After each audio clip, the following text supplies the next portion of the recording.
up, motherfuckers? Welcome back to High Crime, a show where I get very stoned and talk about a fucked up serial killer.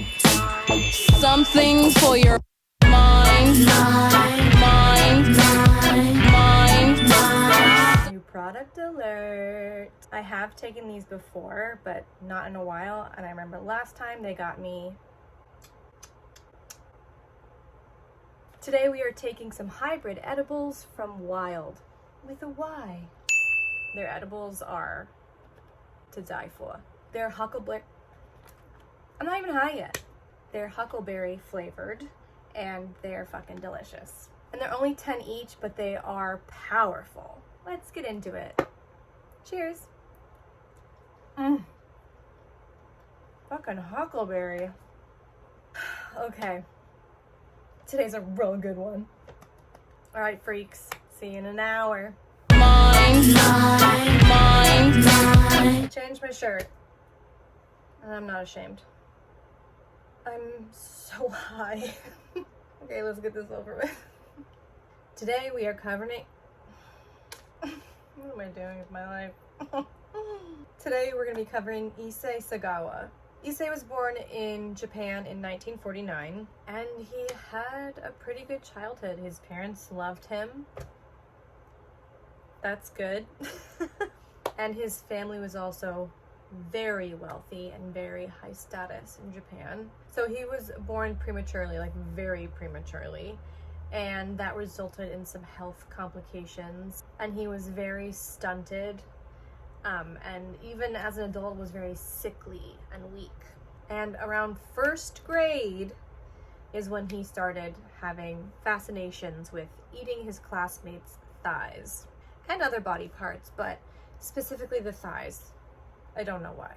He loved reading and literature and got his master's in English literature. Yeah, that's it. And as he got older, he developed a fascination with foreign women, specifically tall, blonde, Western women. One day he saw this tall, blonde German woman walking. He became obsessed, and he really loved her thighs. And he saw that she lived in the same apartment complex as his grandma, so he knew it very well. And he decided to creep into her apartment and kill her and eat her. And she woke up and screamed and pushed him down, because remember, he's fucking 14 pounds. So he was arrested and charged with attempted Issei. But because he's a fucking Rockefeller, his dad paid a settlement and the charges were dropped. So now he has a clean record. I hate rich people. You guys fucking suck. Sorry, that's not nice. In 1977, he left for Paris to study at the Sorbonne University to get his master's in French literature. This is where he met Renee Hartfelt. Renee was from Holland, and she also attended the Sorbonne. And she was beautiful. She was 5 feet 10 inches tall, which was almost a foot taller than Issei. So through their studies, Issei and Renee got pretty close, but they were just friends. Nothing ever happened with them. And I think she made that perfectly clear to him, that it was just friends, and I don't think he liked that very much. We hate the friend zone guy. I got friend zoned. Let me guess, you're the nice guy. Oh my god, I'm getting so upset.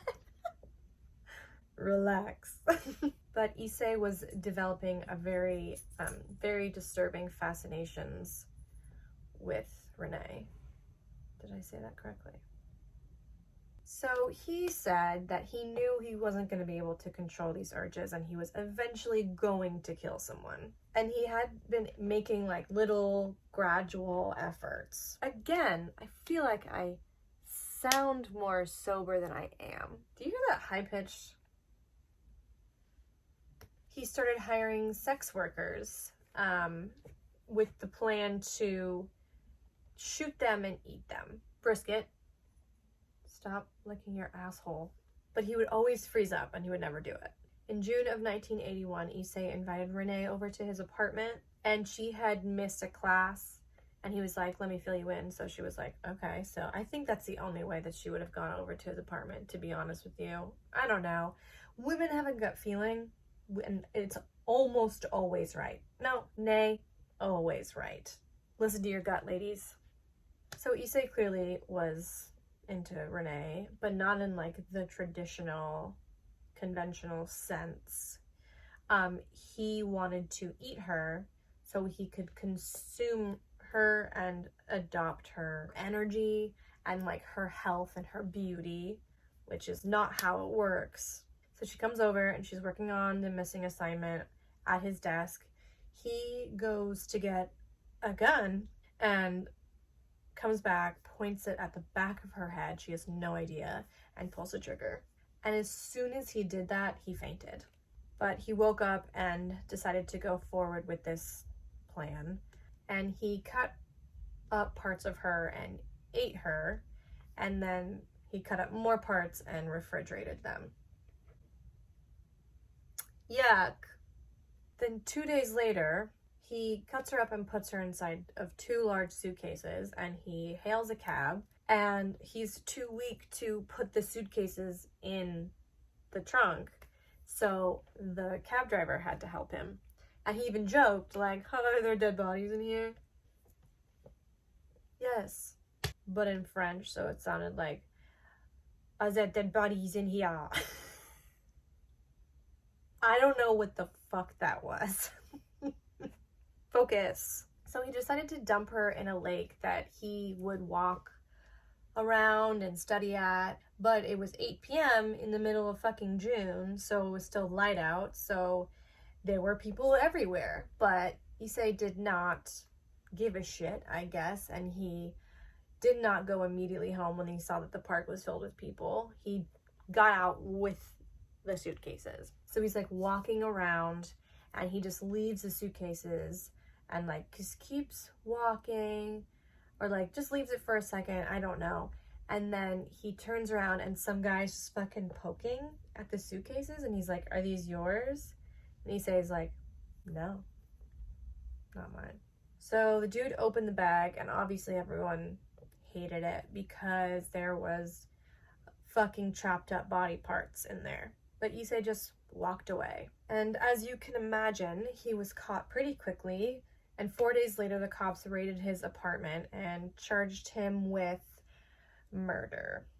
And he said that he was relieved that he got caught because now he could talk to someone about these urges, which 100% could have been done before all this. Just talk to someone. If you've got these urges, just go talk to someone. Don't do anything. I don't know. That's just me, though. When the cops asked him why he did this, he calmly and emotionlessly said, I killed her so I could eat her flesh. Okay.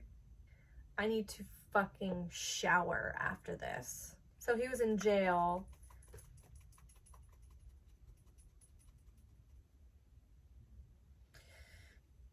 So he was in jail for 2 years awaiting trial. And of course, his daddy threw a bunch of money at a fancy defense lawyer, but it never went to trial because they found him legally insane and unfit to stand trial. So he was held in a French mental institution, but obviously the kind people of Paris were not thrilled about having this person in their country because they're like, I don't want my fucking taxes to go to take care of him. So they got him kicked out of France and sent back to Japan. However, since he was found unfit to stand trial, for some reason, like when it was, I don't know.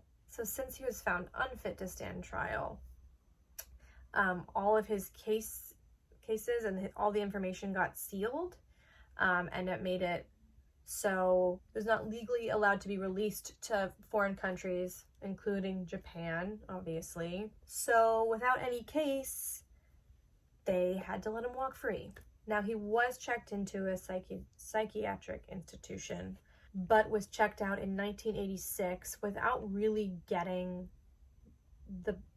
as much help as he needed. And this motherfucker has been free ever since. But obviously he had a hard time finding a job. But the Japanese media became interested in him and paid him $20,000 to write an article about the murder. And then he wrote a book. He actually wrote 20 books. And he actually went on to write a manga which was a sexual comic about the murder of Renee. And he also did porn. And to this day, he says that he still has urges of killing and eating another woman. But now, he also has fantasies about him being killed and eaten. I just punched myself in the face. I get too excited. This man should not be allowed to walk free, and yet he is not only surviving, but he is thriving. That makes me really angry. Well, that's that. We made it. And now I have to shower and bleach my eyeballs and brain. Thank you guys for watching again another... What? I can't fucking get through this episode. Oh my god.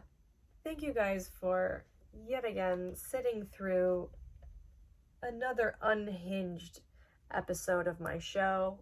Thank you, Wild, for this mind-numbingly wonderful high. Okay, nerds. Bye. Something for your mind. 무엇인가 정신을 집어넣으세요. 마음에 어떤 것 필요한가? Something